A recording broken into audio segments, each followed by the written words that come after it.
Basically इस वाली video के अंदर वो सारे रिएक्शंस फाइंड आउट कर रहे हैं बेसिकली जो एसिड डीकार्बोक्सिलेशन के अंदर काम आ सकते हैं। Decarboxylation can be applicable to acid और ester.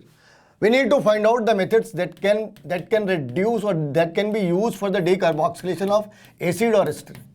Not 1, 2 or 3 is there, more than a dozen. More than dozen reactions are there, and those reactions can be clubbed with, suppose LDA in presence of HCl is there, or Cu2O is there, or lithium sulfate is there, or silver salt of carbonate is there. Silver salt of carbonate is there. Apart from this, NaNO3 is there. Apart from this, it's a K2HPO4 is there. So this type of salts are there. So many several salts are there. Our stress is on the Barton reaction. लेकिन उसके पहले ये भी देखते हैं और कौन से पॉपुलर मेथड से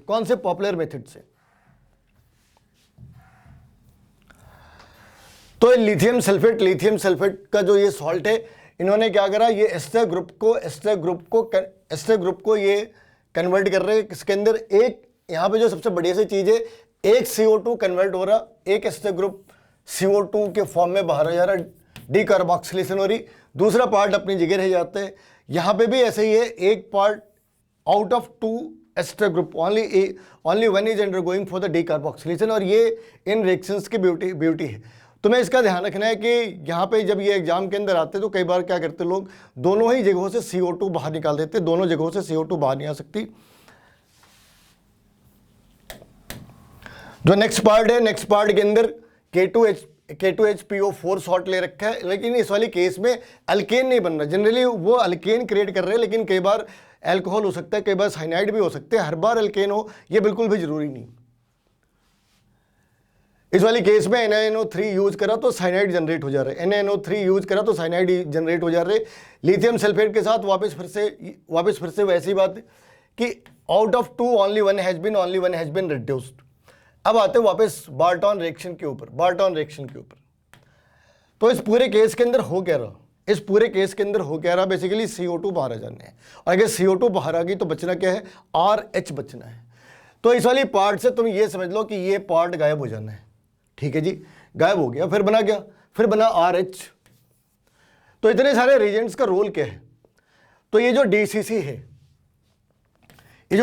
है, ये इसके स्ट्रक्चर है। अब यहाँ पे दोनों साइड पे साइक्लोहेक्सेन ग्रुप ऐड कर दो, इन दोनों ही साइड पे साइक्लोहेक्सेन ग्रुप ऐड कर दो, ये है DCC। अगर DMAP की बात करो तो DMAP का मतलब है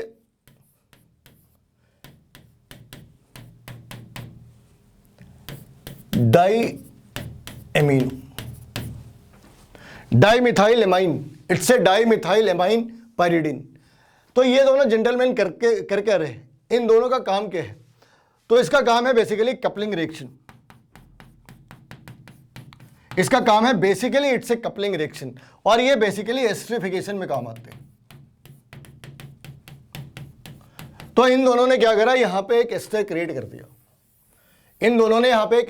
कर दिया, अब ये अगले स्टेज के अंदर क्या होना है, ये पार्ट यहां से ब्रेक हो जानी है। अगले स्टेज के अंदर क्या होना है, ये पार्ट यहां से ब्रेक हो जानी है।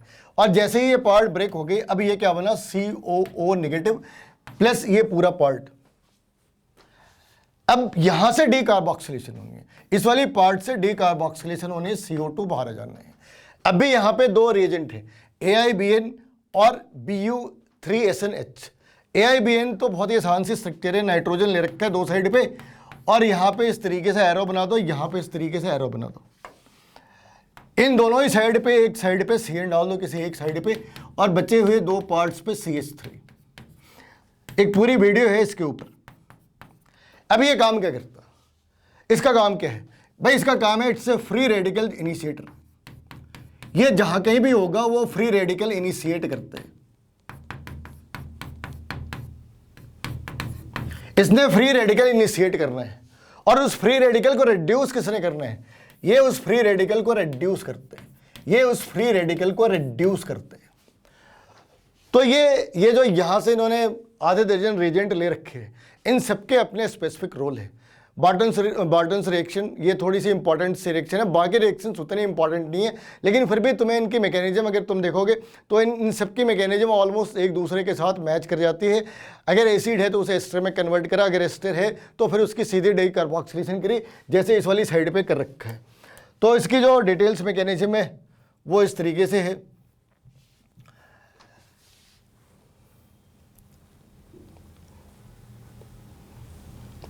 अब इस वाली पार्ट में देखो, अगर तुमने एसिड लिया या तुमने एस्टर लिया, एसिड लिया या एस्टर लिया, दोनों ही केसेस में यहाँ पे RH क्रिएट कर रहे हैं, दोनों ही केसेस में यहाँ पे RH क्रिएट करना है। लेकिन ये हुआ कैसे? ये हुआ ऐसे कि इस वाली पार्ट से ये ब्रेक हो जा रहे हैं SnBu3H, ट्राईब्यूटाइल टीन हाइड्राइड, और इसका काम है बेसिकली फ्री रेडिकल को रिड्यूस करना। इसका काम है फ्री रेडिकल को रिड्यूस करना। इसने इस फ्री रेडिकल को रिड्यूस करा और फ्री रेडिकल इसने जनरेट कर दी, CO2 बाहर आ जाना है।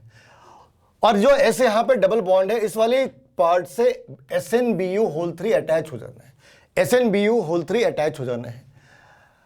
और ये SnBu3 वापस जब AiBN, ये जो कंपाउंड है, जब AiBN3 के साथ रिएक्ट कर रहा तो इसने ये पार्ट जनरेट करा, और फाइनल वाली पार्ट पे जो R फ्री रेडिकल है, जब ये इसके साथ रिएक्ट कर रहा होता तो इसका हाइड्रोजन इसके साथ अटैच हो जाना